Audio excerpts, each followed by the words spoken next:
Bonsoir. En plein mois de décembre 2018, l'actualité est marquée par des soupçons de la présence sur le marché national, à travers une marque très prisée, présence, disais-je, d'un label de riz présumé impropre à la consommation. En cette période de fête de fin d'année, au cours de laquelle, vous le savez, cet aliment est très consommé, les acheteurs prennent peur et l'opinion s'emballe. Le scandale se fait sous fond de méfiance et de dénonciation voilée entre deux grands opérateurs exerçant dans ce secteur. L'un d'eux ira jusqu'à annoncer son départ du syndicat des patrons, le JICAM.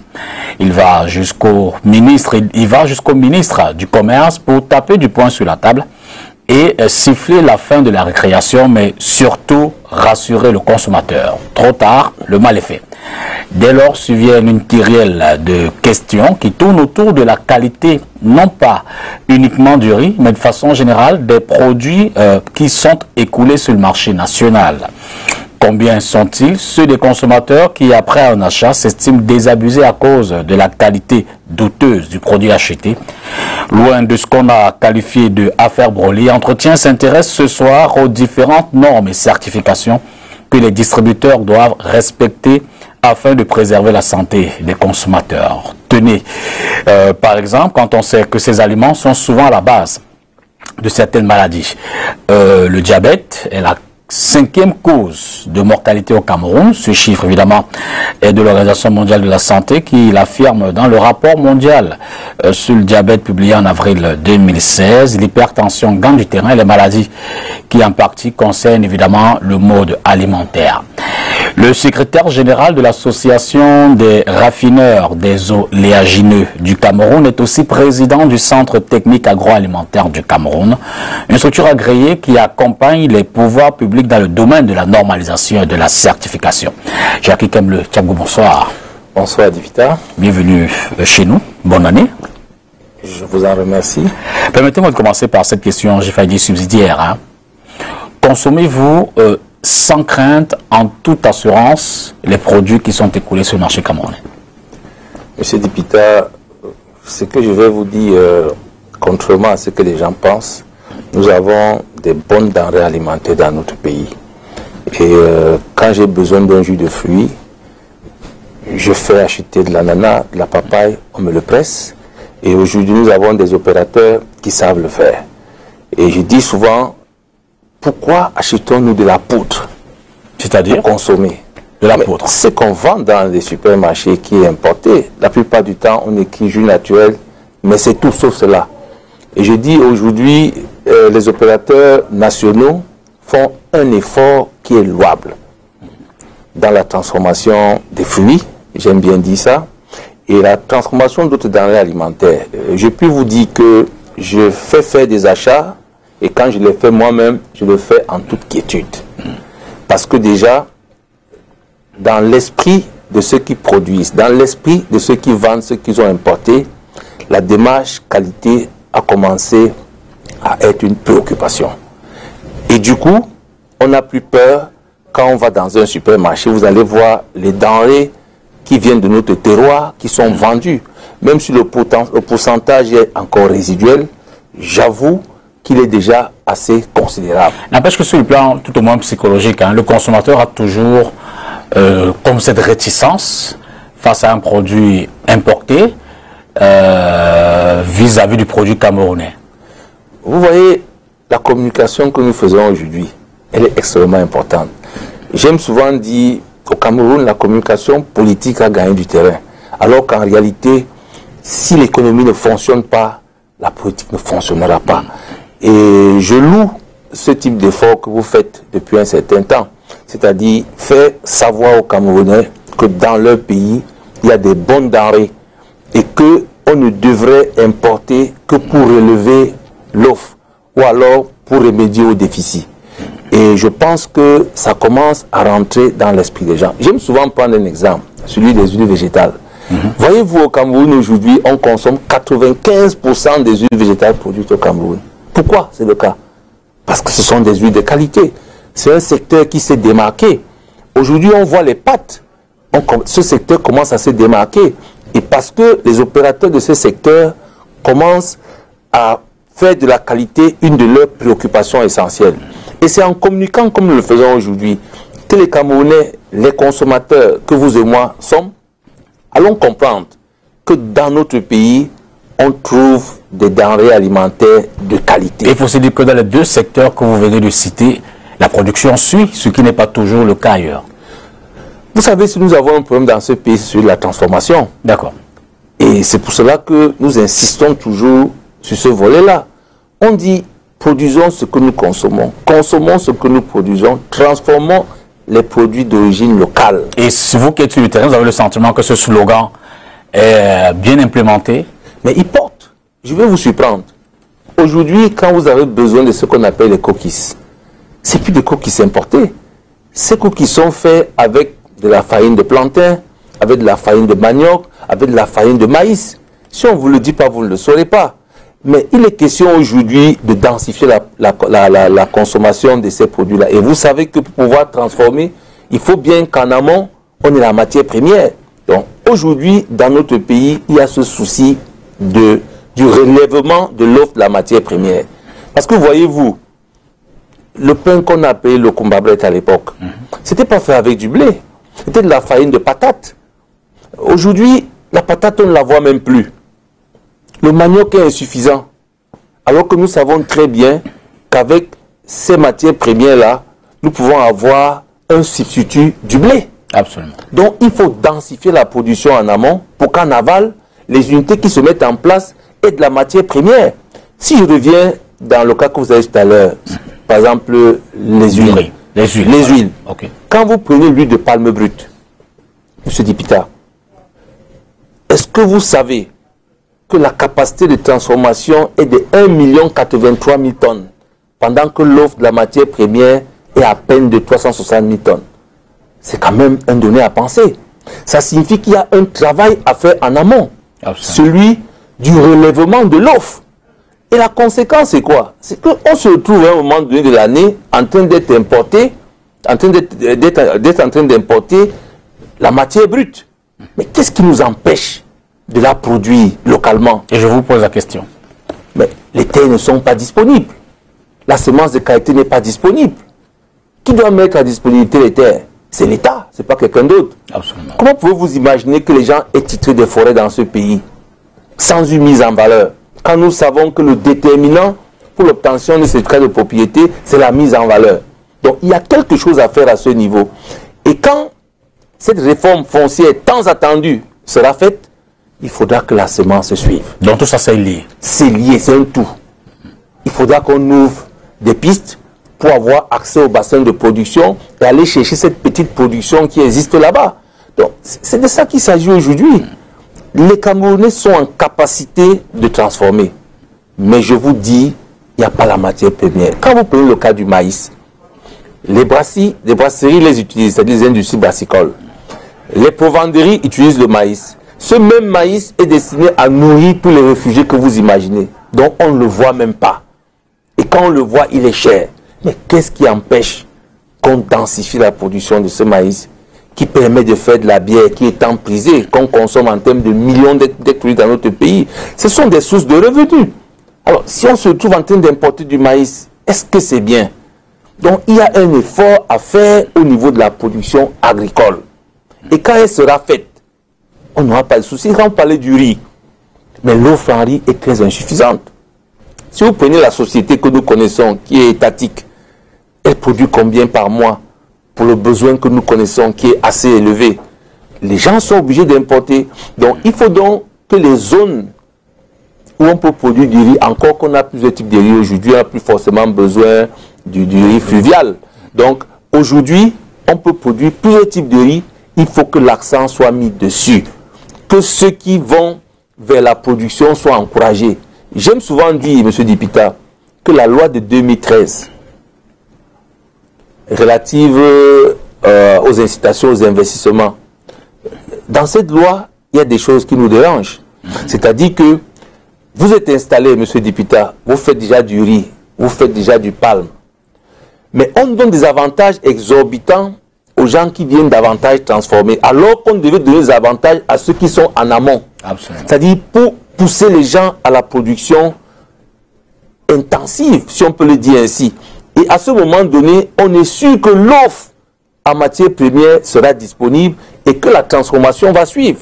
Alors quand vous avez une loi comme celle-là, qui donne des avantages à ceux qui disent qu'ils vont s'installer, au détriment de ceux qui sont installés, vous comprenez qu'il y a quelque chose à faire. Ça veut dire que vous donnez l'impression de créer des emplois, de créer des revenus, mais vous détruisez ce qui existe.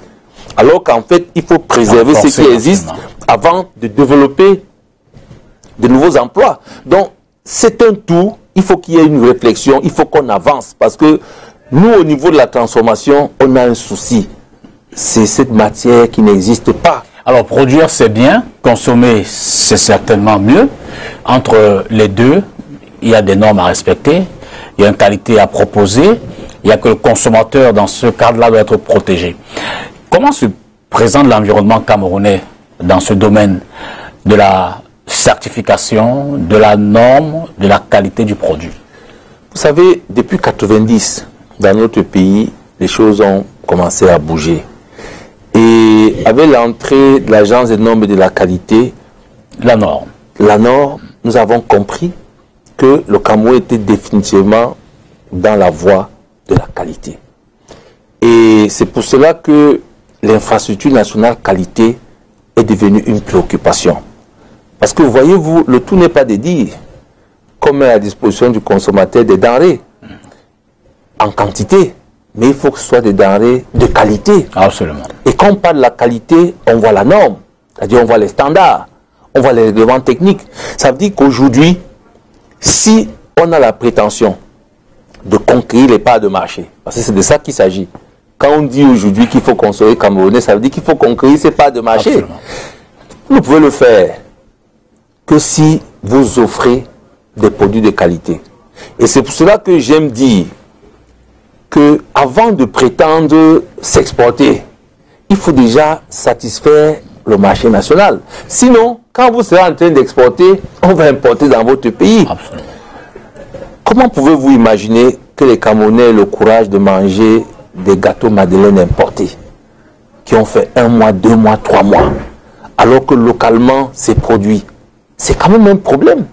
Quand on sait que le transport est une des causes de dégradation de l'aliment, on se demande pourquoi les gens peuvent acheter ce dont ils ne savent même pas dans quelles conditions on a produit. Parce que c'est l'avantage de consommer ce qui est local. C'est qu'au niveau de la qualité, vous avez au moins la chance qu'on a veillé, on a accompagné dans le respect des bonnes pratiques d'hygiène, des bonnes pratiques de fabrication. Mais quand c'est importé, vous n'avez aucune idée. L'emballage est très beau, mais quand on analyse, ce n'est pas toujours ça. Ça ne veut pas dire que sur le plan local, tout est parfait quand c'est produit localement. Mais je précise que cette notion de qualité est désormais intégrée dans nos unités. La preuve, c'est que beaucoup ont des certifications. Ça signifie qu'en dehors de ce qui est fait sur le plan local par notre agence de normes de la qualité, qui progresse en qualité, il faut le dire, nous avons également des certifications qui sont faites par des organismes qui ne sont pas camerounais. Je ne vais pas faire leur publicité ici. C'est dit donc que si les entreprises camerounaises prennent la peine de respecter non seulement les standards nationaux, c'est-à-dire ce qu'on appelle les NCO Cameroun, la norme camerounaise, mais respectent aussi les normes internationales, celles du Codex Alimentarius, ça veut dire qu'on est résolument inscrit dans la démarche qualité. Et aujourd'hui, M. Dipita, il est important de dire à ceux qui nous écoutent qu'il ne sera plus toléré dans notre espace commercial des denrées qui ne respectent pas la norme. Et comment faites-vous pour vous assurer de cela, de cette détermination?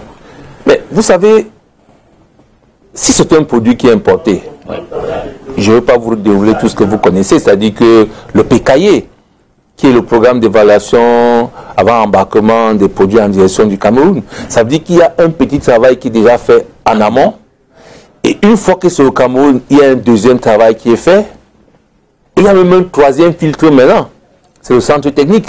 Absolument. Parce que, voyez-vous, le Cameroun a bien fait de reconquérir sa souveraineté. Vous ne pouvez pas demander aux étrangers d'évaluer la nourriture que le chef de l'État mange. J'aime le dire comme ça de façon simpliste. Ça signifie quoi? Une fois qu'on nous a fait comprendre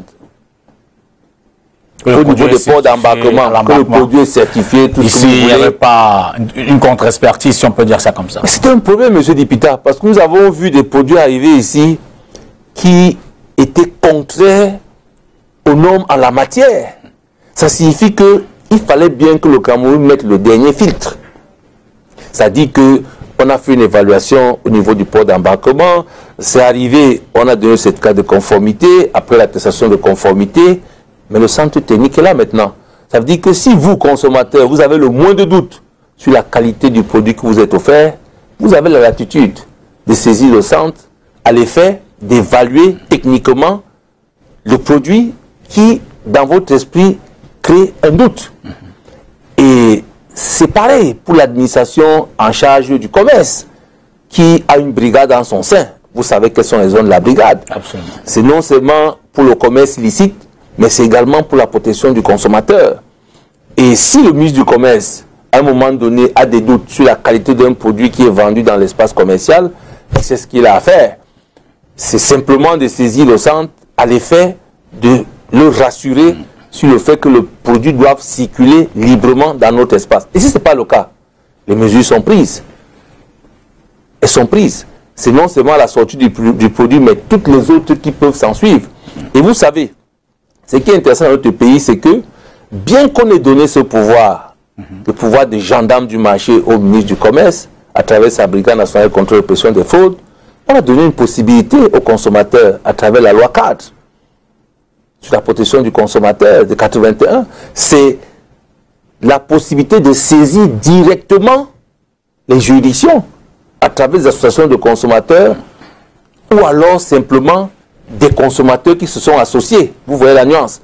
Parce qu'on a des associations de consommateurs légalement constituées, mais si vous n'allez pas vers là, un ensemble de consommateurs peut se mettre ensemble et dire nous sommes victimes de dommages liés à des aliments que nous avons consommés. Ça signifie que l'idée d'avoir des denrées qui ne vont pas nuire à la consommation du consommateur reste une préoccupation des pouvoirs publics. Et ce qui est intéressant, M. Dipita, c'est que dans tous les pays du monde, les centres techniques sont gérés par l'État. Mais au Cameroun, c'est une exception. C'est géré par le secteur privé. Et comment ça s'explique? Je vais vous dire, parce que le partenaire principal, vous le dites, c'est l'État. Non, le ministre de l'économie était clair à l'époque où il lançait officiellement les activités. Il dit, nous avons fait confiance à la rigueur du secteur privé. Parce que, M. Dipita, on ne peut pas vous donner un élément de votre protection et vous amuser avec. Ça, c'est sûr. C'est de ça qu'il s'agit. Et comme vous savez, on a toujours soupçonné les fonctionnaires dans pas mal de choses, bien entendu, qui sont en complicité avec certains opérateurs privés. Il était donc question que dans un partenariat public-privé, que cette institution soit mise en place et que les maîtres soient les acteurs du secteur privé.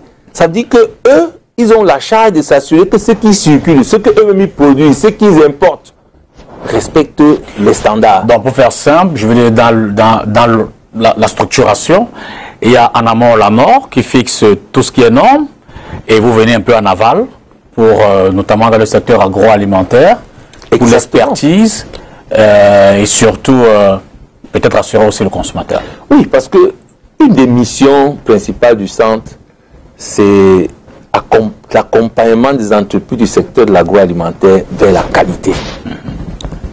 En modernisant les outils, en renforçant les capacités, mais surtout en évaluant techniquement tout ce qui est produit localement et tout ce qui est importé. C'est-à-dire la matière première, le produit fini, produit localement et importé. Et ça, quel est l'objectif? Vous savez, vous qui êtes en train de faire ce jus naturel, j'aime souvent prendre cet exemple, parce que le Cameroun a tellement de fruits que pour moi c'est une aberration de voir les gens en train de courir vers des choses que je n'ose pas qualifier. Quand vous les avez accompagnés dans les bonnes pratiques d'hygiène et de fabrication, M. Dipita, qui sont reprises dans la loi dont on va probablement parler, la loi cadre c'est-à-dire la loi qui a permis la mise en place de la sécurité sanitaire des aliments, vous allez vous rendre compte que celui qui a acheté son ananas, son fruit, qui ne savait pas qu'il doit s'assurer d'abord que le fruit est propre en le nettoyant, qui devait travailler dans une petite chambre, j'aime le dire ainsi, qui est assez sécurisée, où les insectes n'entrent pas, où les mouches n'entrent pas, devait mettre des gants, c'est élémentaire. Absolument. Devait peler ses ananas d'une façon assez propre, devait mettre quelque chose pour éviter que la salive, quand on parle, rentre dans ce qu'il produit. Vous pouvez être sûr que déjà à 50%, il aura géré la question de la qualité. Alors peut-être de parler davantage de ces structures qui ont déjà peut-être, je veux dire, un certain nombre de matériels qui permettent la production d'un produit fini, si je peux me redire, de qualité. Je veux dire qu'à l'observation, quand même, au quotidien, on voit encore dans nos rues ces messieurs qui marchent avec des fruits qu'ils vendent. On voit ces dames qui, au bord de la rue, sur leur kiosque, je veux dire qu'on s'interroge si le premier contact visuel qu'on a avec nos produits, on s'interroge sur cette question justement de qualité. Disons que ce n'est pas camerounais. Nous qui voyageons, nous verrons ça partout. Mais ce n'est pas bon pour la santé du consommateur, il faut le dire ainsi. Parce que, monsieur le député, voyez-vous, quand je vois quelqu'un avec des beignets sur la tête, à Douala, avec tout ce qui est comme sable, transpirant souvent, poussière, servant sans mouchoir, ça me fait quand même un pincement au cœur. C'est pour cela qu'il faut communiquer. Vous pouvez bien vendre des beignets, mais que vous ayez un récipient assez propre, que vous ayez, qu'il soit bien protégé, que vous soyez revêtu des gants, que vous ayez une espèce de site où vous êtes installé et vous faites votre commerce. C'est-à-dire qu'il faut que les choses élémentaires, j'ai parlé des bonnes pratiques d'hygiène, parce que, vous savez, j'aime souvent dire que ces notions-là viennent de l'industrie pharmaceutique. Parce que, voyez-vous, on savait qu'en consommant un médicament, il faut prendre des précautions extrêmes. Absolument. Et finalement, ça a glissé donc dans l'industrie agroalimentaire. Donc, quand vous prenez ces précautions élémentaires, ça dit que les mains sont lavées, les mains sont protégées. Vous avez fait la moitié du chemin. Vous avez fait une bonne partie du chemin. Maintenant, il faut bien que vous ayez quand même un... Parce que j'aime dire qu'on n'a pas besoin d'investir des milliards pour faire de la production. Quand je prends ce cas de fruits, c'est parce que on se rend compte aujourd'hui dans beaucoup de manifestations, on a du jus dans des bouteilles, sans étiquette, sans rien. Donc, c'est ces petites formations-là. On leur dit, voilà, on leur dit, ayez un emballage qui soit propre et un emballage où une fois que vous avez mis votre produit hermétiquement fermé, étiquettez votre emballage parce que tout ce problème de qualité, c'est pour la protection de la santé du consommateur et le respect de l'environnement. On ne se leurre pas. Et une autre chose, c'est le développement de l'économie. Parce que quand vous avez fait cela, vous avez pris ces précautions élémentaires, le consommateur qui doit être rassuré au moment où il achète ce que vous lui vendez, il n'aura pas de souci. Mais si déjà sur le plan visuel, comme vous l'avez dit, il se rend compte que vous avez un verre en main, vous avez un produit dans votre seau, vous dites c'est de la bonne eau, parce que l'eau, ça fait partie de l'agroalimentaire. Et quand il va boire cette eau, qui a plus de la poussière... Conséquences en direct. C'est direct. Alors, à partir de là, vous dites qu'il y a donc une inadéquation entre les normes actuelles et les pratiques sociales? Inadéquation, peut-être c'est pas le mot. Ça veut dire que je préfère dire qu'il y a un effort à faire pour se mettre au niveau de la norme. J'aime souvent dire, monsieur le député, la norme est consensuelle. Hein. La norme n'est pas obligatoire. Il faut bien le dire. Il faut que nos téléspectateurs le sachent. C'est quoi la norme? C'est un ensemble d'éléments qui sont mis en cohérence pour pouvoir aller vers la qualité. Et je dis c'est consensuel. Quand tu me demandes de respecter la norme, c'est dans mon intérêt. Ça, c'est clair. C'est pour que, je sois à même de vendre ce que j'ai produit ou ce que j'ai acheté, si c'est un achat pour revendre,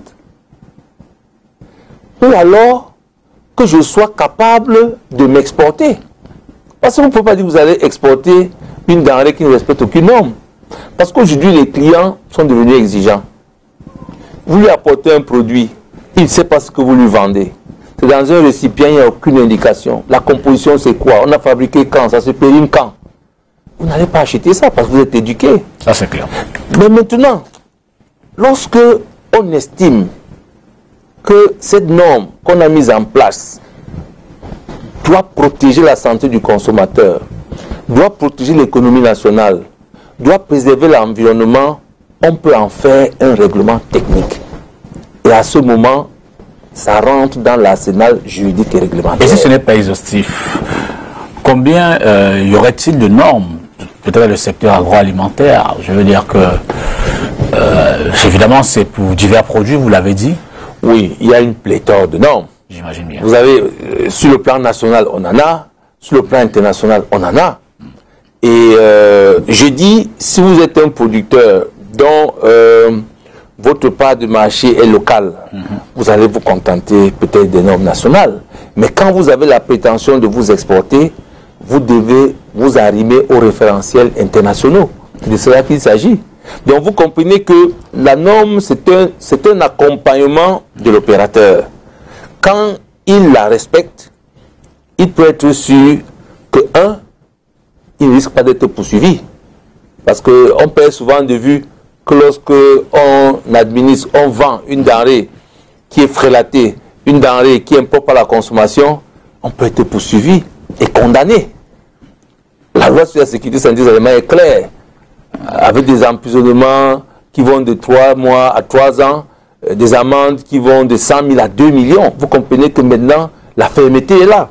C'est une façon de dire à tous les acteurs, qu'ils soient producteurs, qu'ils soient importateurs, qu'ils ont une responsabilité. Absolument.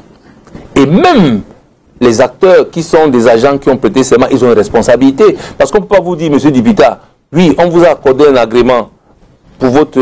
on a accrédité votre laboratoire. Donc, le résultat que vous donnez est pris comme quelque chose de non discutable jusqu'à la preuve du contraire. Et vous commencez à faire des fausses déclarations. Vous imaginez ce que ça peut causer?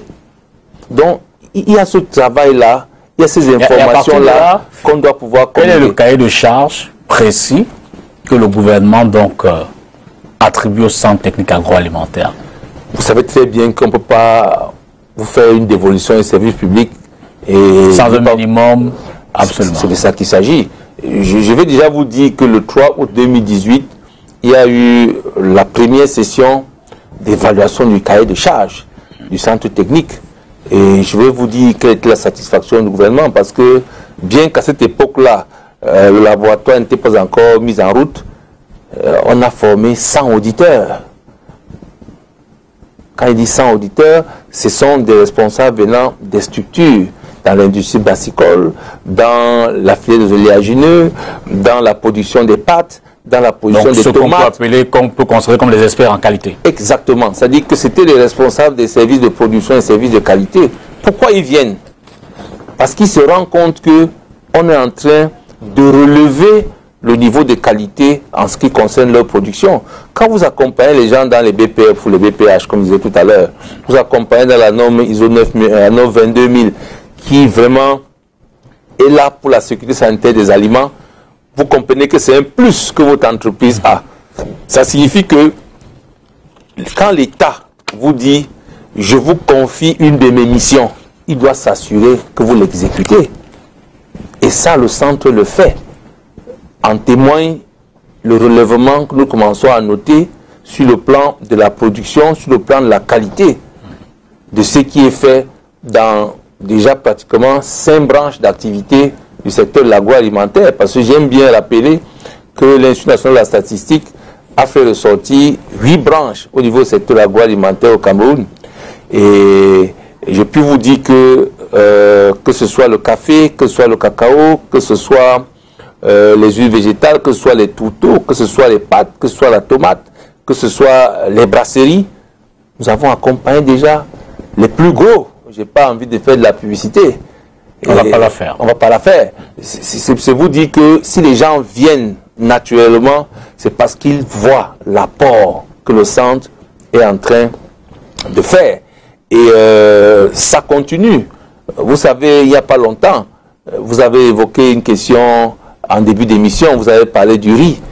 Ça a fait jaser. Il fallait rassurer les Camerounais. Qu'est-ce qui a Vous avez joué un rôle là-dedans? Bien sûr. Lors de la réunion qui a eu lieu le 3 janvier dans la salle de conférence du ministère du Commerce, qui a donné la parole, la dernière parole, c'était au centre technique. Parce que après, que ceux qui sont en amont, notamment la SGS et la Nord, parce que la SGS c'est le bras séculaire de l'État, il faut le dire, c'est un prestataire privé, mais qui travaille pour le compte de l'État. Quand ils ont fait la preuve que l'importateur avait bien eu son attestation au niveau du port d'embarquement, qu'il avait eu son certificat de conformité à l'arrivée au Cameroun, que les services plutôt du ministère de l'Agriculture avaient fait leur travail, le centre technique a dit ce qu'il a fait en termes d'analyse physico-chimique et microbiologique. Et qu'est-ce qui s'est passé? Vous avez fait quoi exactement en termes d'analyse? Vous savez... Quelle est la démonstration qui a été faite? Je peux vous dire, d'entrée de jeu, il a été bon de relever une chose, M. Dipita. 50 kilos de plastique, ça coûte 300 000 francs. 50 kilos de riz, c'est à peine 16 000.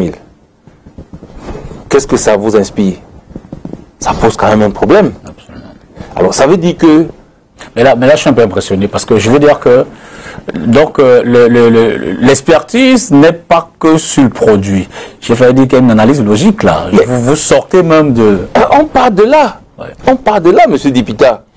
Quand vous avez fini de dire cela et que vous allez au niveau de l'analyse physico-chimique, vous savez très bien que ce qu'on recherche, c'est des morceaux de verre, c'est des petites impuretés, c'est de savoir s'il y a de la l'aflatoxine dans le produit.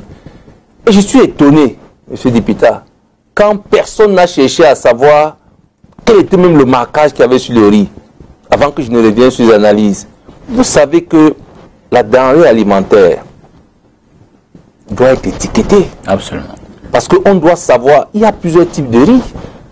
Il y a du riz pré-cuit, il y a du riz 5%, du riz 25%, du riz étuvé.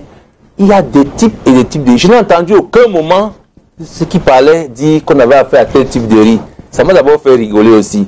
Et maintenant... Mais je veux dire qu'en tant que consommateur, personnellement, ce n'est pas mon souci. Moi, je veux manger du riz. Non, M. Dipita, votre santé, vous avez du riz basmati. Mais je vous fais confiance. Du moment où le riz est exposé dans un supermarché, je présume que tous les normes de qualité ont été observées. Je présume que la SGS a fait son travail également de vérification. Je présume que la structure que dirige M. Abessoldaïok, à qui je dis bonsoir, au ministère du Commerce, le département antifraude et tout le reste a également fait son travail.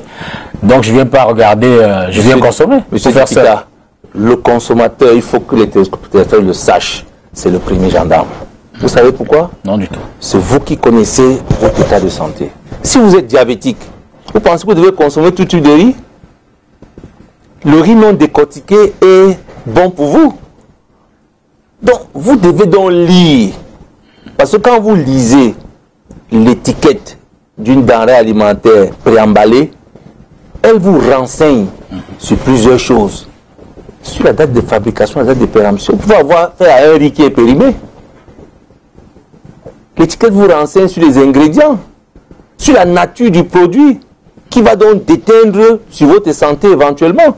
Bon, vous comprenez donc que pour revenir dans le cas du riz, quand on passe du riz au chromatographe, permettez-moi d'avancer. Je voudrais peut-être qu'on sorte spécifiquement du cas du riz. Si on peut faire l'exemple avec un autre produit, je ne peux pas non plus donner l'impression que nous rentrons dans ce débat. Non, ce n'est pas un débat, c'est clôturé. Le débat est clos, il y a un débat. Peut-être au niveau technique, mais je veux dire... Oui, au niveau technique. C'est de ça qu'il s'agit, nous ne parlons que de la technique, nous ne faisons pas de la politique. Ok. Ne faisons pas de la politique dans l'agroalimentaire. Parce que c'est quand même la santé du consommateur qui est en jeu. Il faut dire les choses vraies. Ça, c'est certain. Et quand un résultat est là, avec les éléments, vous ne pouvez faire qu'une contre-perspective pour faire la preuve du contraire. Et je vous dis, ce n'est pas une chose facile. Elle n'est pas facile. C'est dire que les aliments dans leur globalité, lorsqu'ils sont dans nos étals, s'ils ont été importés, ça signifie simplement qu'ils ont franchi ces barrières-là. Mais c'est vrai que le décret qui mettait en place le PKI avait quand même circonscrit les denrées qui devaient absolument avoir un certificat de conformité à celles qui avaient fait l'objet d'une norme rendue d'application obligatoire. C'était quand même une limite de ce décret, il faut le dire. Et c'est pour cela que sa révision s'impose.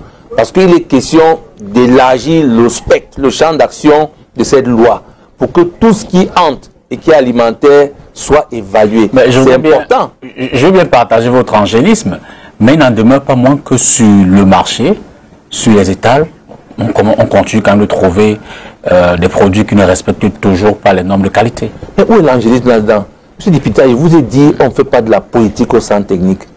Ce que nous avons déjà fait dans notre action de veille, c'était de répertorier ce qu'il y a dans notre espace commercial. Vous savez ce qu'on appelle la brocante? Absolument. Vous savez ce qui rentre là-dedans? Pas comme un expert, mais je veux dire que nous tous, sur les rues de Douala... La brocante, dans l'entendement populaire, c'est les vieux habits, c'est les vieilles chaussures. Mais c'est loin de là, monsieur Dipita. Toutes les pâtes, les huiles, les riz, tout ce qui est alimentaire, dont il n'y a pas les traces dans les documents douaniers, viennent de cette brocante. Comment expliquez-vous qu'il y a un produit dans l'espace commercial camerounais et qu'on ne puisse pas le répertorier au niveau de la statistique à la Direction générale des douanes? Ça veut dire que les spécialistes du commerce illicite sont entrés en jeu. Absolument. Alors, c'est pour cela que quand on va dans le marché, vous savez, il y a des infractions à la norme qui sont visuelles. Parce qu'on part d'abord du visuel avant d'aller au prélèvement de l'échantillon, suivi son analyse. Quand vous arrivez, vous trouvez un produit qui est simplement périmé. Est-ce qu'on a besoin d'aller faire l'analyse? On vous a dit qu'on a fabriqué le 2 octobre et que ça se périmait le 3 octobre. Et le 10 octobre, on trouve le produit dans le... Il faut l'enlever. Il faut l'enlever. Vous allez peut-être me dire qu'il y a une brigade. Oui, mais je dis le consommateur, le premier gendarme, il ne l'achète pas. Ou il dénonce. Parce que la brigade existe, non seulement au niveau du commerce, mais également au niveau des douanes. Mais on ne peut pas avoir un inspecteur derrière chaque commerçant. Et vous savez, ces gens sont très ingénieux. Parce que dès que vous avez décelé qu'ils sont en train de vendre un produit qui n'est pas régulier, le temps d'aller chercher la brigade, vous venez, ils sont partis. Donc, il y a une veille qui doit être collective. Vous et moi, nous devons la faire. Les institutions qui ont reçu mandat doivent le faire. C'est-à-dire que veillez à ce que dans notre espace commercial, on n'ait rien de mauvais. Parce que je vais vous dire une chose, le pouvoir d'achat au Cameroun est faible. Absolument. Donc, le consommateur, quand il va au niveau des étals, il compare, il cherche d'abord ce qui correspond à sa poche et à sa bourse. Dès lors qu'il a vu, il va acheter. Il est question de sortir ces produits du champ visuel des consommateurs. Et ça ne peut être qu'une action collective. C'est pour cela que tout le monde est interpellé. Le renseignement doit fonctionner. Parce que je vais vous dire, dans ce domaine, le renseignement est extrêmement important.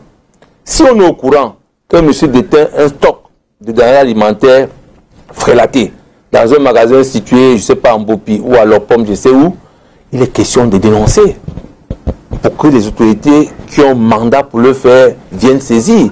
Vous savez, vous n'avez pas le droit d'aller saisir une denrée dans le marché, encore moins un président d'association de consommateurs. Il y a des gens qui ont reçu mandat pour le faire.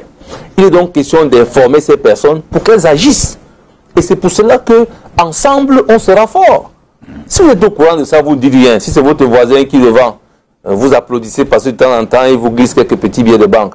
Vous êtes en train de tuer tout le monde. Quand vous irez voir votre grand-mère au village, vous pensez que ce qu'elle va vous donner là ne sortira pas forcément ou de façon exceptionnelle de ce que vous avez laissé parce que vous avez encaissé quelque chose dans votre poche. Moi, j'aime dire que nous devons faire très attention. Quand on se laisse corrompre pour que des denrées qui portent atteinte à la santé du consommateur soient vendues, on court le risque de consommer ces mêmes denrées. Je vais vous dire une chose, monsieur Dipita. Quand vous allez dans des réceptions, les gens qu'on appelle traiteurs, là, vous pensez que tout le monde est sérieux? Il y a des professionnels, mais je peux vous dire, il y a des charlatans parmi eux. Donc, eux, ils vont chercher ce qui est moins cher parce qu'ils veulent gagner mieux et vous pouvez consommer ce que vous avez laissé passer. Et à partir de là, quel peut être l'impact des normes étrangères sur le marché national, par exemple? Non, vous savez, j'aime dire, la norme ne s'invente pas, monsieur Dipita. Les normes du codex, on les adapte et on les adopte. Parce que vous avez la sociologie de notre espace, vous avez notre environnement, et quand on parle d'une norme, et c'est pour cela que pour adopter une norme dans notre pays, le draft 0 doit faire le tour des régions. Parce qu'on veut la vie des gens. Une chose peut être bonne en apparence, mais sur le plan sociologique, elle pose un problème. Sur le plan climatique, elle peut se dégrader. C'est cette chose-là. Donc, quand on parle donc de normes, c'est cet ensemble de spécifications qui sont mises en cohérence, mais avec un objectif unique, c'est d'aboutir vers la qualité. Donc, si vous, de la société civile, vous n'êtes pas interpellé pour que vous donniez votre avis, il y aurait eu une entorse. Vous comprenez? Ça veut dire qu'on n'invente rien. J'ai dit, on adopte, on adapte et on adopte. Donc, c'est de ça qu'il s'agit. Et c'est pour cela que vous avez des NC camerounaises qui sont en train d'être pondues maintenant. Parce qu'il y avait normes camerounaises. Parce qu'il y avait quand même, au début, il n'y a pas beaucoup de normes, mais il faut dire que l'agence des normes est en train de travailler. Vous voyez, il y a plein de comités techniques qui sont en action et qui sont là justement pour aider l'agence des normes à mettre en place des normes pour que maintenant, on ait donc la possibilité de dire, monsieur Dipita, vous pouvez avoir un certificat parce que vous ne respectez aucune norme dans ce que vous faites. Et ce certificat, c'est bon pour tout le monde. C'est bon pour le consommateur, c'est bon pour vous, parce que cela vous permet d'accroître votre chiffre d'affaires. Dès lors qu'on sait que vous avez eu la certification de la norme, vous êtes sauvé. Et j'ai envie de demander à quelle dimension de qualité s'intéresse-t-on dans ce cas-là pour le consommateur camerounais? Il n'y a pas de demi-qualité, monsieur Dipita. La qualité doit être totale. Il n'y a même pas de tolérance. Parce qu'avec la tolérance, c'est un danger. Imaginez-vous qu'on ait mis un additif qui soit proscrit dans une denrée. Vous savez ce qui peut se passer? Avant qu'on arrête de la saigner, il peut y avoir des morts. Donc, dire qu'il y a des qualités à niveau 50%, non, ça n'existe pas. La qualité dans cette terminologie-là doit être totale. Et cela est toujours répété par celui qui produit les normes, par celui qui certifie. Quand le gendarme du marché vient, sachant que M. Dipita, son entreprise, est soumise et astreinte au respect des règlements techniques, si vous l'avez violé, vous serez sanctionné. Dès que le ministre en charge du commerce va se rendre compte que vous n'avez pas de certification, alors que vous avez l'obligation de respecter une norme précise, alors vous êtes en difficulté. Donc il est question de s'arrimer aux normes qui ont fait l'objet d'une application, qui sont devenues d'application obligatoire, c'est-à-dire qui sont devenues un règlement technique, vous devez la respecter. Et si vous ne la respectez pas, vous serez sanctionné. Saisie de votre produit, destruction, amende et tout ce que vous pouvez imaginer. Je veux dire que qu'est-ce qui fait votre notoriété? Qu'est-ce qui fait votre... Pourquoi... Je veux dire, quelle est la carte que vous avez présentée au gouvernement pour être convaincant? Je veux dire que vous existez, la Nord a mis toutes les normes, il y a la brigade anti tout ce qu'il y a au ministère, sur le marché. En réalité, l'opérateur économique a émis un vœu de protection. Parce que, voyez-vous, il est très dangereux que pendant que vous produisez, en faisant un effort du respect de la norme, quelqu'un dans son coin ne respecte rien. Et vient vous concurrencer. Vient casser les prix, vient vous concurrencer sur le marché, ce n'est pas acceptable. Et chaque fois, les opérateurs économiques accusaient l'État en disant l'État est complice. Vous avez dit tout à l'heure que ces produits sont dans l'espace, pourquoi ils sont là? Qu'est-ce que vous insinuez? Que ceux qui travaillent peut-être ne travaillent pas bien, ou qui doivent faire un effort. Alors, l'État a donc dit, puisque vous dites depuis que vous devez être protégé pour pouvoir vous développer, pour créer des emplois et donner les revenus dont moi j'ai besoin en tant qu'État, je vous confie cette mission, mais vous la faites sous mon contrôle.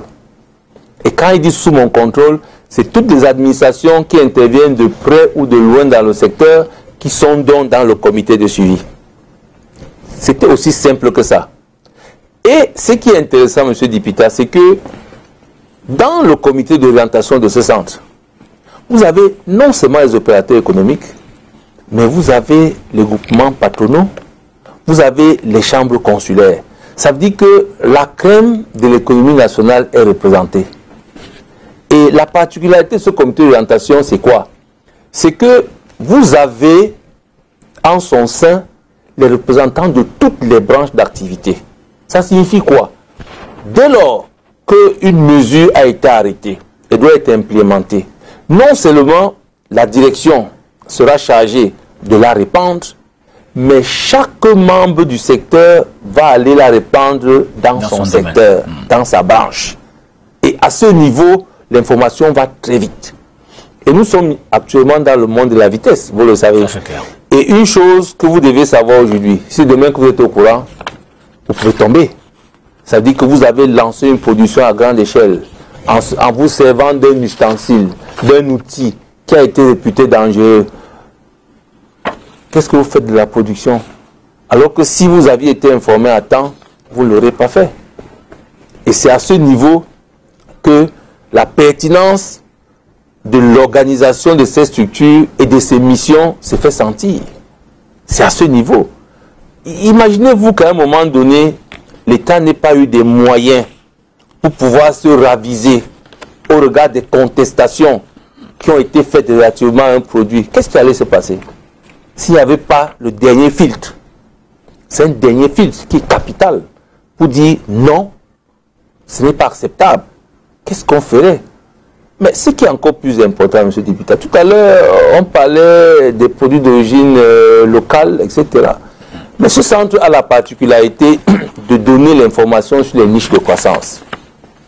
Parce qu'il y a plein de secteurs, des branches dans ce secteur qui sont inexplorées.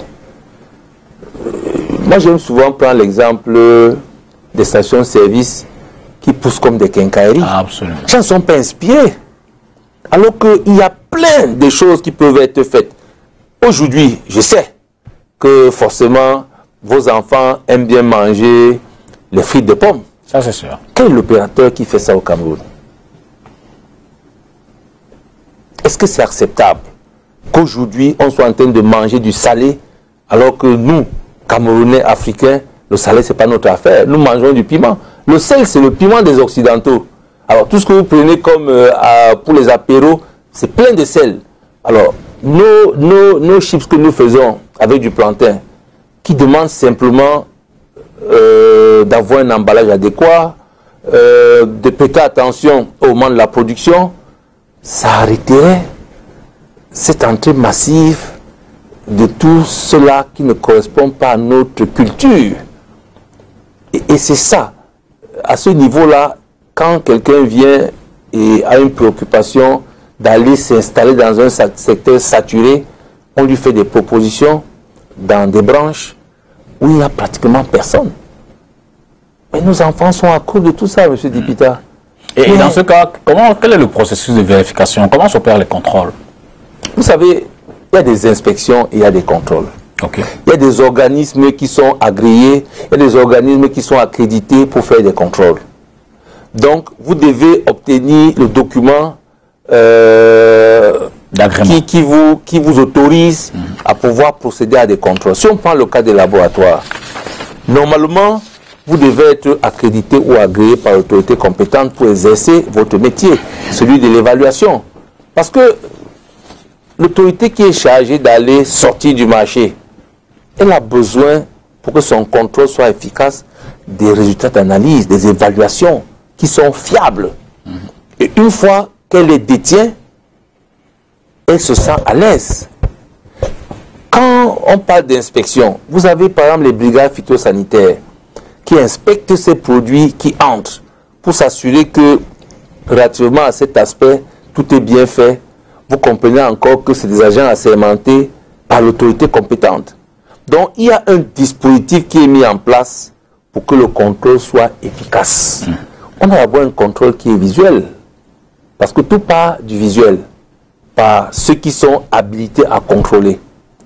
Vous savez, à la porte, vous avez la direction générale des douanes. Ça, c'est clair. Qui a une brigade spéciale d'intervention, qui a une brigade qu'on appelle Alcomi, halte au commerce illicite. Mais maintenant, quand le produit est dans l'espace commercial, vous avez le ministère en charge des questions de commerce qui entre donc en jeu et qui, cette fois, à travers sa brigade, doit agir. Vous voyez, chacun agit à un niveau particulier. Il n'en demeure pas moins que la direction générale des douanes, parfois, opère sur l'étendue du territoire pour des raisons que vous pouvez imaginer. Parce que si vous, monsieur Dibita, vous avez acheté un produit manifestement non conforme, vous pouvez saisir le directeur de douane, lui donner la facture d'achat de votre produit. Sa brigade doit comprendre comment ce produit est entré dans l'optique de procéder à un redressement. Absolument. Si c'est un produit qui est conforme. Ou alors faire savoir au ministère du Commerce que ça doit être retiré du marché, encore que la brigade a aussi cette capacité de sortir. D'ailleurs, en 2015, quand il y avait des problèmes sérieux sur les huiles, le Premier ministre avait demandé une action concertée entre le ministère des Finances et le ministère du Commerce pour être efficace. Donc vous avez un ensemble d'administrations qui ont en leur sein des unités spéciales qui sont chargées de procéder au contrôle. Vous avez des unités qui sont chargées de procéder à l'inspection. Donc c'est cette matrice-là qui doit être connue de tous nos téléspectateurs, de tous nos consommateurs, pour qu'ils sachent à un moment donné qui fait quoi. Absolument. Sinon, il y aura une espèce de confusion qui va s'opérer dans l'esprit. Et au regard des enjeux, vous envisagez de mettre sur pied un laboratoire? Non, on n'envisage pas, le laboratoire est là. Il existe déjà. Il est là. Et je peux vous dire que ces équipements ont été acquis à travers un appui de l'État via ses partenaires au développement. Parce que c'est quand même bon de le dire. Quand quelque chose est bien, il faut dire que c'est bien. Dans notre pays, nous avons plus l'habitude de critiquer, et de ne pas savoir. Bon, c'est bon de critiquer. Ça permet de faire bouger les lignes. Oui, mais il faut savoir dire que ce qui est bien est bien. Vous savez très bien que quand ça ne marche pas, il dit que ça ne marche pas. Ça, c'est clair. Mais là, au moins, l'État a fait un premier appui qui était un appui en termes de matériel. J'ai pu vous dire que ça a coûté plus de 300 millions de francs, les équipements qui ont été acquis dans un premier temps. Parce qu'un laboratoire, ce n'est pas 10 francs, M. Dipita. L'évaluation de ce laboratoire, on est quasiment à 1,5 milliard pour que tout puisse être fait dans le secteur. Donc, c'est une réalité. Ce n'est plus de la spéculation, c'est là. Et je dis, c'est louable. Aujourd'hui, le secteur privé doit savoir, particulièrement le secteur de l'agro-industrie, qui a désormais une structure qui est là pour l'accompagner, non seulement dans l'amélioration de la qualité en termes de renforcement des capacités de modernisation des outils de production, des processus de fabrication, mais également dans l'évaluation, parce que c'est quand même une de nos faiblesses. Vous savez, équiper le plus petit laboratoire dans une unité, ce n'est pas chose facile, il faut le dire. Mais ce qui est intéressant, c'est que ce laboratoire a deux volets. Il y a le volet de l'analyse, il y a le volet de la formation. Parce qu'on gagnera toujours en faisant une première évaluation dans l'unité de production. J'aime dire qu'on ne peut pas avoir un produit fini de qualité si on n'a pas une matière première de qualité. Ça veut dire quoi? Quand vous êtes en train d'acquérir le plantain ou le manioc que vous allez transformer, il faut déjà qu'au niveau du laboratoire, les plus petits tests élémentaires puissent être faits. Et que maintenant, le laboratoire du centre technique ne vienne que pour des choses un peu plus complexes. Donc, au niveau de la matière première, vous faites ce premier travail pour que votre produit fini soit quand même dénué d'un certain nombre de choses qu'on aurait pu éviter si on avait pris soin d'évaluer la matière première avant de l'acheter. Parce que c'est comme ça que c'est fait. Les filières organisées, c'est comme ça. Quand vous arrivez au niveau de l'unité, votre produit, avant qu'on l'achète, on l'évalue. On fait des tests qui sont élémentaires. J'aime souvent prendre le cas des huiles parce que c'est une chose qui vient naturellement et très vite. Quand vous amenez une huile de palme, la première chose, on vérifie le taux d'humidité, on vérifie le taux de peroxyde, on regarde les impuretés, on vous dit rentrez votre cargaison. Vous voulez empoisonner les Camerounais. C'est très vite fait. Donc la raffinerie n'acceptera jamais ça. Parce que sinon, au bout de la chaîne, le produit que vous allez présenter ne sera jamais un produit de qualité. Donc, ce deuxième volet-là est extrêmement important. Parce que là, nous avons formé déjà plusieurs responsables de laboratoire pour que eux, ils soient capables de faire le premier travail par rapport à quoi consiste la formation que vous dispensez. Concrètement, de quoi s'agit-il? Il s'agit des analyses que j'appelle résiduelles. Okay. Parce que pour savoir s'il y a de l'humidité dans un produit, il y a des équipements. Ça veut dire qu'on doit vous dire si vous ne les aviez pas. Parce qu'on vous dit ce que vous devez faire, ce que vous avez dans la farine. Si vous voulez faire une bonne pâte alimentaire, Douala d'abord c'est une ville qui est humide, il faut le savoir. Maintenant si vous dépassez le taux d'humidité qui est accepté, au regard de votre matière première, le produit ne sera jamais bon. Ça sera du couscous que vous allez servir aux gens, alors que la pâte, quand vous la mangez, vous devez sentir qu'elle est un peu dure. Donc c'est ça qu'on enseigne à ces responsables de laboratoire. On leur enseigne beaucoup les bonnes pratiques, M. Dipita, d'hygiène. Parce que si déjà, cela n'est pas fait au niveau de l'analyse, si déjà, comme dans le laboratoire, vous vous rendez compte que les choses sont n'importe comment, on entre n'importe comment, il n'y a pas le dispositif élémentaire, parce qu'on aboutit souvent à des conclusions, vous devez vous équiper de tel petit matériel pour faire quand même cette petite évaluation. Je peux vous dire que lors des premières formations que nous avons faites, j'ai été interpellé par les directeurs généraux de société. Ils m'ont dit, vous avez rebellé tous nos responsables. Je dis, en quoi faisant? Mais on nous dit qu'on n'a rien ici, il faut qu'on ait le minimum si, alors que moi, je n'ai pas de moyens pour les acheter. Je dis, mais monsieur le directeur général, c'est dans votre intérêt.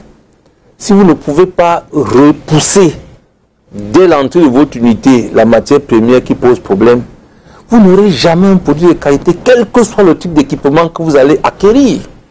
Et quel est le profil des experts? Je veux dire, à l'origine, à la base, c'est tout métier et vous leur donnez des acquis. Vous savez, lorsqu'on organise des formations, on recommande les profils. D'accord. Parce que c'est important. Nous avons une activité qu'on appelle étude et diagnostic, qui est capitale. Parce que c'est à travers cette activité qu'on identifie les goulots d'étranglement dans votre unité. Le goulot peut être dès l'administration. Moi, j'aime souvent dire, quand le directeur confond son poste de directeur général au poste de promoteur, putain, rien n'avance. Rien n'avance. C'est la première chose. On lui demande de se dévêtir d'un de ses manteaux pour regarder les choses froidement. Quand on se rend compte qu'au niveau de votre unité, vous n'avez pas un service qualité, parce qu'aujourd'hui, ce n'est plus admis qu'il n'y ait pas un responsable qualité dans une unité. Ce n'est plus possible. On fait bien le distinguo entre le directeur technique et le responsable qualité. Alors, on vous préconise cela et on vous donne son profil. Ça veut dire que quelqu'un que vous aviez dans la production et dont vous n'avez pas estimé le potentiel qu'il avait pour être responsable qualité, ou vous accompagnez la qualité, quand on vous a donné les TDR en vous donnant les profils, vous comprenez très vite. Parfois, certains m'appellent, mais qu'est-ce que je veux faire? Moi, je n'ai pas quelqu'un qui a fait la gloire, je n'ai pas quelqu'un. Je dis, vous avez quoi? Quand il donne, je dis, celui-là a le bon profil, amenez-le. Et c'est comme ça qu'on finit par le ramener dans ce service. Et c'est comme ça que nous avons fait créer ce service dans des unités de production qui n'avaient pas compris que la qualité est au cœur de la production. Et en termes d'expertise, je veux dire, quand un problème se pose, oui, tout le monde peut vous saisir. Bien entendu. Il y a des experts qui n'ont rien à voir avec des unités. Je vais vous donner un exemple. Les consommateurs aussi. Pourquoi pas? Mais je vais vous donner un exemple. La loi cadre dont nous parlons, qui porte sur la sécurité sanitaire, elle est nouvelle. Nous avons déjà programmé des sessions de formation pour sa compréhension. Parce que, M. Dipita, il faut que les producteurs qui nous écoutent le sachent, et même les importateurs, que rien ne sera plus comme avant. Il y a une responsabilité à tous les niveaux. Ce n'est pas un discours nouveau, hein? Non, c'est différent. Parce qu'un discours sans fondement juridique, c'est différent d'un discours avec un fondement juridique. Je peux vous dire, M. Dipita, si vous ne faites pas telle chose, vous êtes... Je vous dis, le fondement, c'est quoi? Les Camerounais sont très intelligents, vous dire, le fondement, c'est quoi? S'il n'y a pas de fondement, il dit, mais vous me foutez la paix. Donc aujourd'hui, c'est clair que celui qui produit, celui qui importe, celui qui commercialise, celui qui distribue, celui qui manipule, a des responsabilités claires. Et ils doivent le savoir. C'est des sanctions pénales. Parce que quand on parle d'emprisonnement, personne n'aurait imaginé, vous dites, imaginez mon unité, je produis, vous m'arrêtez, pourquoi? C'est la réaction que les gens peuvent avoir. Mais aujourd'hui, l'État vous dit, je ne veux plus que les choses se passent n'importe comment. Donc, il y a une politique et une stratégie désormais. Ce qui nous manquait, M. Dipita. Moi, j'aime dire, quand rien n'est pensé, on n'a aucun résultat qui peut suivre. Si on est dans une navigation à vue, on ne s'en sort pas. Maintenant que l'itinéraire est bien tracé, chacun sait, au niveau de la position qu'il occupe dans la chaîne alimentaire, ce qu'il a fait, c'est plus intéressant. Parce qu'avant, c'était comme ça, il n'y avait rien. Alors, étant vous allez dans l'expertise, c'est vrai qu'on a surfé la question du riz tout à l'heure. Concrètement, qu'est-ce qui se passe? Prenez un produit dont vous voulez apprécier qui c'est peut-être la qualité, le respect des normes. On parlait des chips tout à l'heure. Oui. Comment ça se passe? Je vous dis, le CTA ne s'auto-saisit pas, en réalité.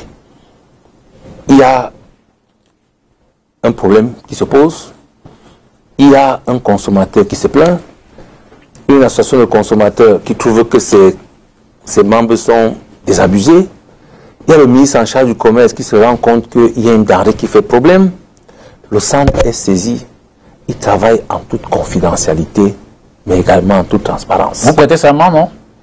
Mais vous ne pouvez pas faire ce genre de choses et penser que vous n'avez aucune responsabilité. Je vous ai dit, si vous prenez la peine de dénaturer un échantillon dans l'optique de nuire à un opérateur, il faut bien que la loi vous sanctionne. Et cette loi-là, elle est claire là-dessus. Que ce soit l'agent de l'État qui vient faire un prélèvement et s'amuse à dénaturer ce qu'il a fait, il est sanctionné. Que ce soit vous qui êtes au laboratoire, qui avez une responsabilité qui est certaine, qui essayez de manipuler les résultats, vous êtes sûr que vous avez une responsabilité. Donc dans cette chaîne alimentaire aujourd'hui, chacun sait ce qu'il attend. Dans l'hypothèse où il est démontré qu'il a failli à la mission qui lui incombe. Et c'est pour cela que j'ai dit cette formation est capitale. Parce que ceux qui importent ou ceux qui commerçaient tout court avaient l'impression qu'ils étaient exempts des sanctions. C'est-à-dire que s'il y avait un problème, ils avaient vite fait de se retourner vers le producteur. Mais ce n'est pas vrai. Si vous avez manipulé le produit, si c'est vous qui l'avez transporté en le détériorant, vous l'avez mis dans un, comment dirais-je, vous avez utilisé un outil qui n'était pas approprié, un outil qui est même interdit, peut-être parce qu'on sait ce qui crée. Vous savez, l'alimentaire a quelque chose de particulier. Vous n'allez pas mettre une denrée alimentaire dans un récipient qui, au vu et à l'analyse, pose un problème.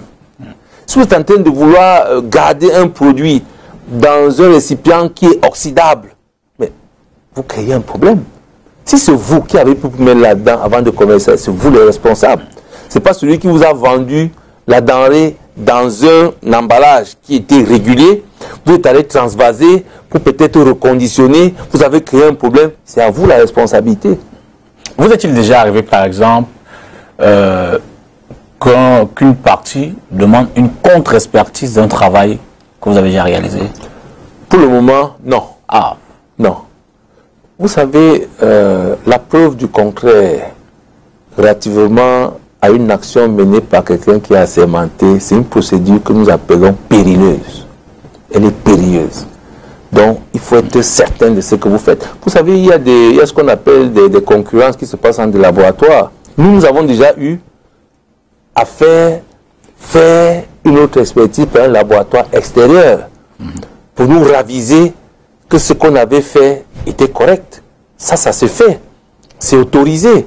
Si ce laboratoire est accrédité et que vous voulez être sûr que le résultat que vous avez émis est exempt de toute critique sur le plan scientifique, vous pouvez bien faire ça par un autre laboratoire. Ça, c'est autorisé.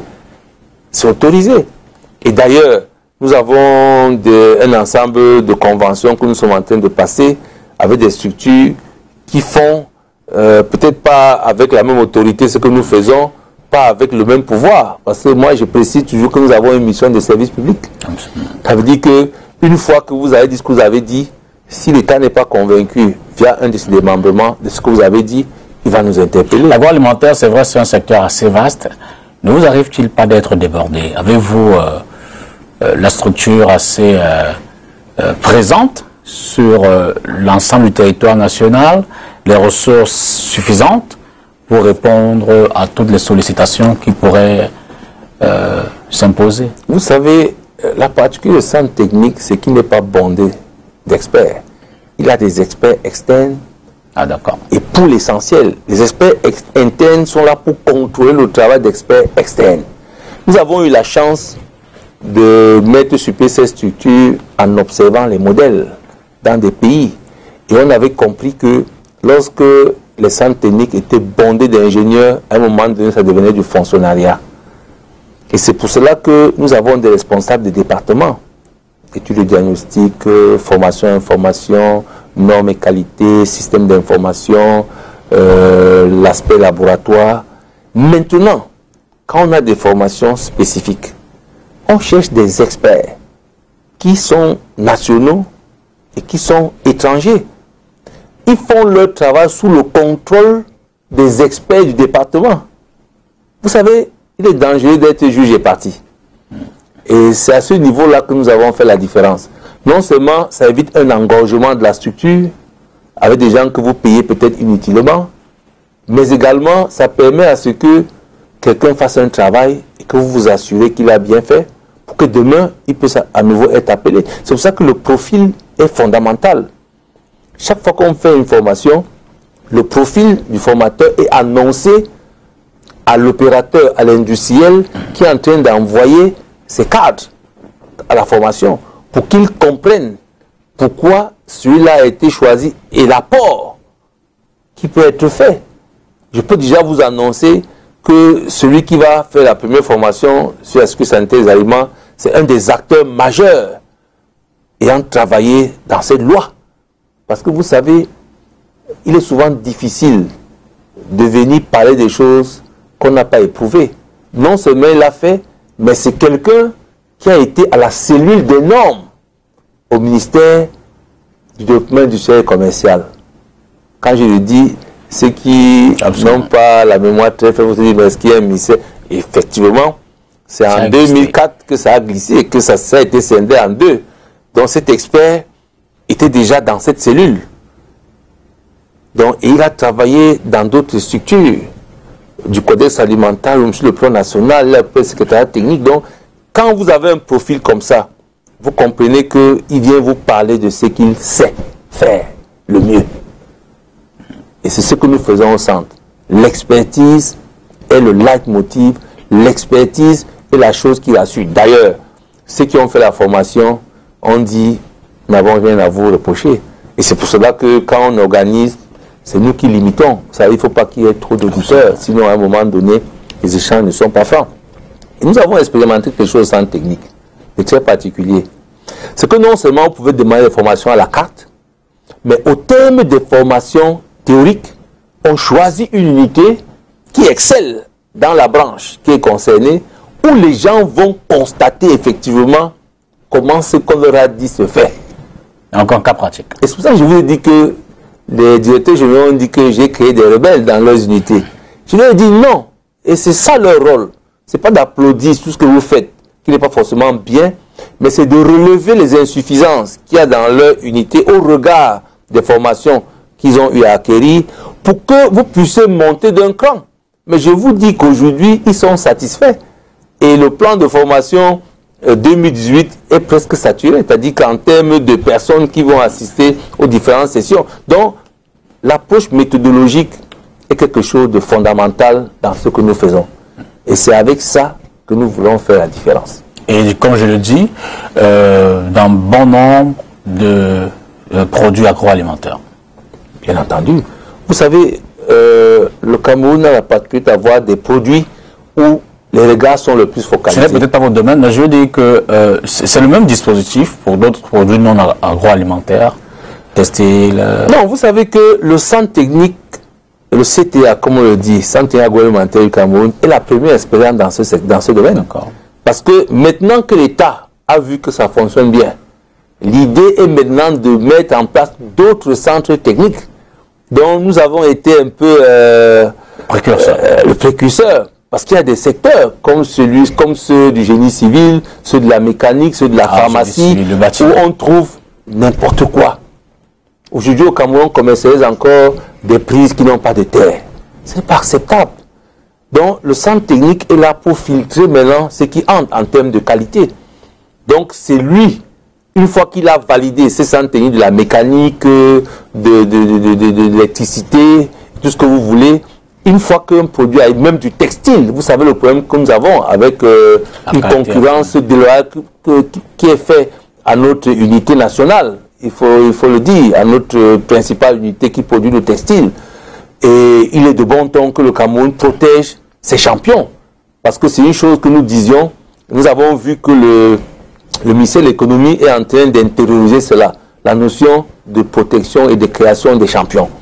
Nous ne pouvons pas avoir un champion de textile qui est menacé par tout type de produits de mauvaise qualité venant de l'Asie et d'autres pays que je n'ai pas envie de citer. Et ça, le centre technique du textile doit donc arrêter l'entrée de ces tissus qui ne valent rien en réalité. Donc c'est ça le rôle des centres techniques.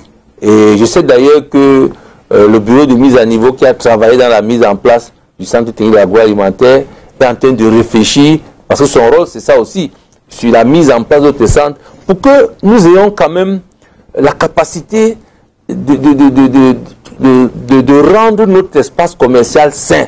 J'aime dire, le Cameroun ne sera plus jamais une poubelle. Vous qui observez tout ça, pourquoi dans les autres secteurs ça a autant traîné, selon vous?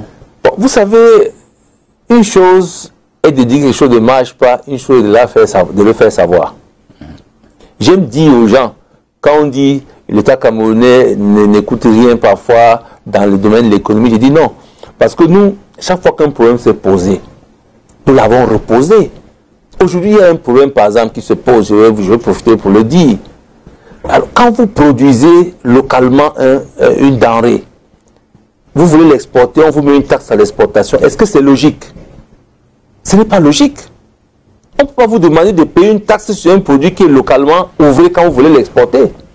On ne peut pas vous demander, vous, opérateur économique, de recouvrer 10% de précompte à un autre opérateur qui était censé payer ces 2,2 qu'il n'a pas fait. Mais les fonctionnaires du fisc sont où? Ils sont payés pourquoi? Ça, nous, on le dit haut et fort. Laissez-nous nous concentrer à l'activité de production. Nous ne sommes pas vos collecteurs d'impôts.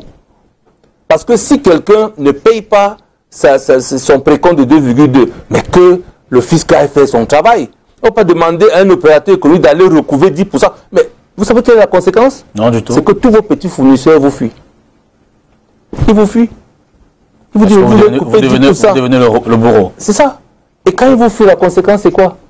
À un moment donné, vous serez plus à même de produits. Non, vraiment, de grâce, que l'État se réorganise, que la direction des impôts se réorganise. Nous ne sommes pas leurs collecteurs d'impôts, ce n'est pas notre métier. Notre métier, c'est de produire, produire et produire. Pour qu'on soit à même de satisfaire la demande locale, qu'on soit à même de nous exporter. Ne nous demandez pas de passer notre temps à aller chercher l'argent dans les caisses des gens pour qui on n'a pas beaucoup de temps. Je vais prendre un produit au hasard dans lequel votre expertise est d'ailleurs reconnue. J'ai rappelé tout à l'heure vos différentes fonctions dans le secteur des huiles, de toute forme. Sur le marché aujourd'hui, on peut quand même être rassuré de ce que le minimum est respecté en termes de diverses offres dans les oléagineux. Vous savez, j'aime souvent dire que le Cameroun a une chance. Parce qu'on ne produit pas que du palme raffiné. On produit aussi du coton raffiné. On produit même du soja raffiné et même du maïs et de l'arachide raffiné. Donc, on a quand même cette variété. Et notre force, c'est que c'est un secteur qu'on a organisé. C'est-à-dire, cette filière est sérieusement organisée. Et c'est ce que j'essaye de faire par les autres filières. Parce qu'il est difficile pour un industriel de venir parler en son nom. C'est très difficile. Mais quand le problème est circonscrit et il est posé dans l'intérêt de l'ensemble de la filière, il est mieux, c'est-à-dire qu'il est mieux perçu par les autorités. Et c'est pour cela que je dis, c'est un effort qu'il faut faire. Quand il est fait, on est donc certain qu'on va pouvoir avancer. Parce qu'aujourd'hui, quand vous regardez cette filière de oléagineux, quand on parle même de la chaîne de valeur, c'est elle qui représente la chaîne de valeur au Cameroun. Vous n'avez pas mieux que ça. C'est-à-dire de la fourche à la fourchette. Tout est fait dans cette chaîne de valeur.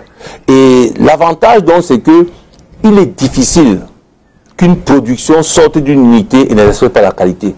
Parce qu'il y a d'abord un autocontrôle au sein de la filière et une dénonciation même de ceux qui s'amusent. C'est vrai, vous avez des gens qui font partie de la filière mais ne sont pas nombreux. Ceux qui sont reconnus au niveau du comité de régulation de cette filière ont la responsabilité de mettre dans l'espace des produits de qualité. Et c'est pour cela que j'aime dire Il ne faut pas qu'on confonde. Tout à l'heure, nous avons dit, M. Dipita, qu'aujourd'hui, ceux qui manipulent ont une responsabilité. Hier, ils pouvaient encore échapper à ça.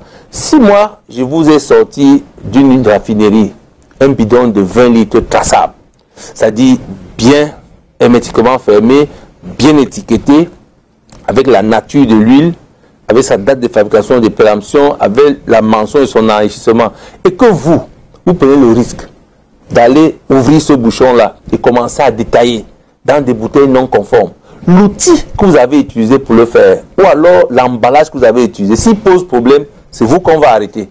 Ce n'est plus le producteur. Parce qu'il va établir qu'il vous a donné son produit dans le respect... Un produit conforme. Conforme, c'est-à-dire le respect de la NC04, relative à l'étiquette alimentaire préemballé, respect de la NC77, qui concerne l'enrichissement des huiles. Vous n'avez pas venu lui dire que c'est j'ai acheté chez vous. Non, c'est pas ce qu'il vous a vendu. Tout cela. Et là, j'en appelle encore vraiment à l'expert sur le plan intrinsèque. Quelles sont les failles? Quelles sont les améliorations qu'il faut encore faire? Quelles sont les limites, si tant il est vrai qu'il y en ait? Moi, je pense que aujourd'hui, on essaye d'écouter le client. Parce qu'il s'est posé un problème sur les petits conditionnements concernant beaucoup de produits, que ce soit le riz, la farine, les huiles. C'est que les responsables commerciaux ont remonté comme information a été intériorisé par les responsables d'entreprise qui ont donc compris qu'il se pose un problème de pouvoir d'achat et que c'est cela qui est à l'origine de la mise sur le marché des produits dans des formes qui ne sont pas acceptables. Et du coup, ces unités se sont engagées et elles ont commencé à le faire, à mettre dans le marché des petits conditionnements à la dimension de la bourse des consommateurs. Ça veut dire quoi concrètement? Ça veut dire que si vous voulez acheter de la farine, parce que du riz, si vous n'avez que 250 ou 300 francs, vous pouvez trouver un truc en sachet d'un demi-kilo qui est bien marqué, et même d'un quart de kilo qui est bien marqué. C'est le cas des huiles. Vous trouvez aujourd'hui des huiles dans des tout petits conditionnements. Ça vous permet donc, avec vos 2000 francs, d'acheter votre huile, d'acheter votre riz, d'acheter votre tomate et de pouvoir aller cuisiner. Donc, il y a cet effort qui doit être fait.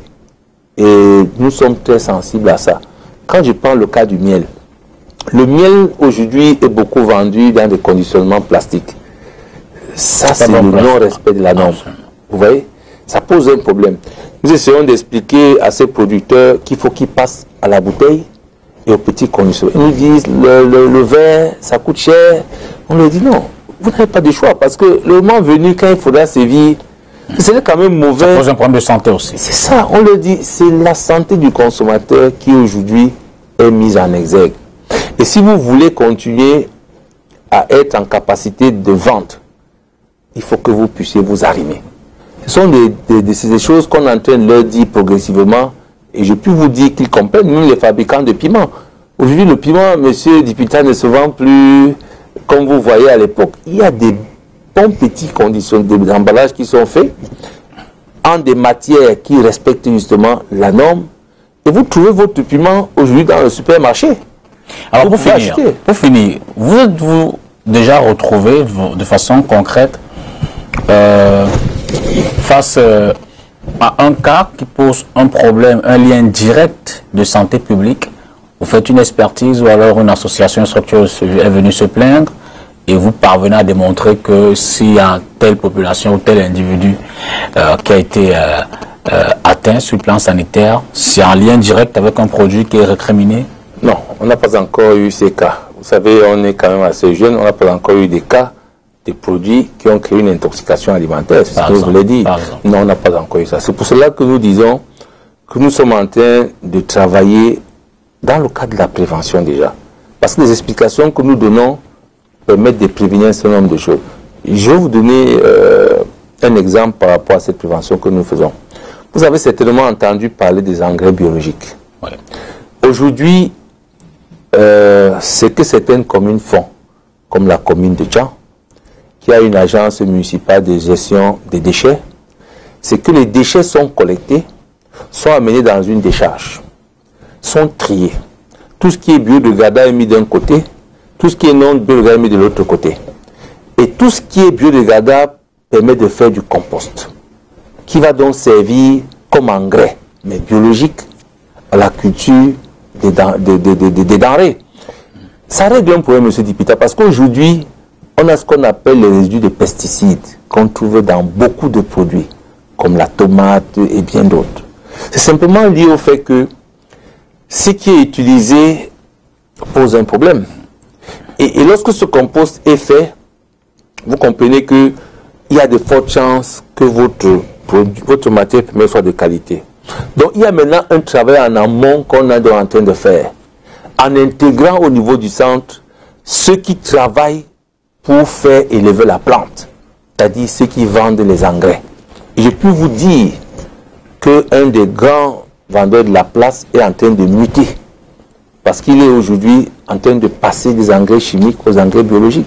Parce que, vous serez peut-être surpris, tout le monde veut rentrer dans la vieille école. C'est-à-dire? Que ce soit le pain. Aujourd'hui, personne ne veut manger le pain qui est soufflé comme vous. Tout le monde parle du vieux pain. Aujourd'hui, chacun veut manger une salade qui a été cultivée avec un engrais biologique. Personne ne veut plus manger ce qui est chimique. Parce qu'en fait, les engrais chimiques, ça a monté ses limites. On a dit oui, on veut densifier la production. Mais en densifiant, il y a des soucis.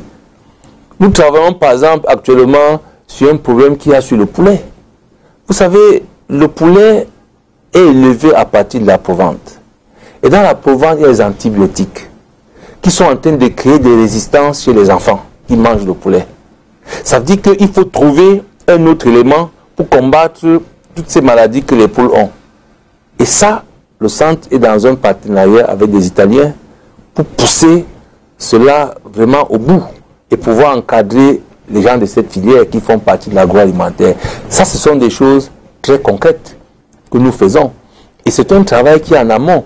Au lieu de dire, ce poulet est mauvais, il est ceci. Non. Avec l'agence des PME aujourd'hui, nous sommes en train de travailler dans le sens d'accompagner un certain nombre de très petites entreprises qui ont été répertoriées à ce niveau et qui ont des besoins d'études et de diagnostics, qui ont des besoins d'accompagnement. Donc nous sommes en train de sceller ce partenariat-là pour qu'à la longue, ce petit entrepreneur à qui on commande du poulet fumé, parce que vous savez aujourd'hui, c'est un peu la mode. Absolument. On trouve le poulet fumé, chacun dit, c'est fumé dans quelles conditions? C'est conservé dans quelles conditions après avoir été fumé? Donc nous sommes en train de travailler avec cela pour qu'ils puissent vous fournir, vous consommateurs, un poulet fumé et surtout de tout ce qu'on peut imaginer. Préserver la santé publique. Exactement, monsieur. Jacques Kamble Tchabgo, merci. C'est moi qui vous remercie et je salue l'initiative que vous avez de vous démarquer un peu des débats politiques. Je dis, monsieur Dipita, nous avons un problème de croissance dans notre pays. Nous avons un problème de déficit de notre balance commerciale. Nous ne pouvons résorber ce problème-là qu'en transformant. Et c'est pour cela que des émissions comme celle-ci sont à saluer. Parce qu'aujourd'hui, les téléspectateurs comprennent que le Cameroun a un potentiel. Il faut simplement qu'on aille dans cette transformation. Et même si à la fin de la journée, c'est le politique qui décidera de ce qu'il fait. Oui, mais il décidera s'il a mangé. Vous savez, tout pays qui se respecte est un pays fort dans le secteur de l'agroalimentaire. Et il faut que le Cameroun soit fort. Et il me souvient que le tout premier président de ce pays disait, avant l'or noir, il y avait l'or vert. Après l'or noir, il y aura l'or vert. Et je ne l'ai jamais dit dans cette émission, vous êtes par ailleurs homme politique. Bonsoir. Oui, politique de développement. Je vous remercie. Madame, monsieur, bonsoir. Cette idée de cette émission, évidemment, nous a été suscitée par la dernière actualité autour de ce qu'on a appelé l'affaire du riz Broly. Quelles qualités de produits sont étalées sur nos supermarchés ou dans nos surfaces? Qu'est-ce que nous consommons? Sommes-nous à l'abri des problèmes de santé publique? Bonsoir et à jeudi prochain pour notre édition d'entretien avec.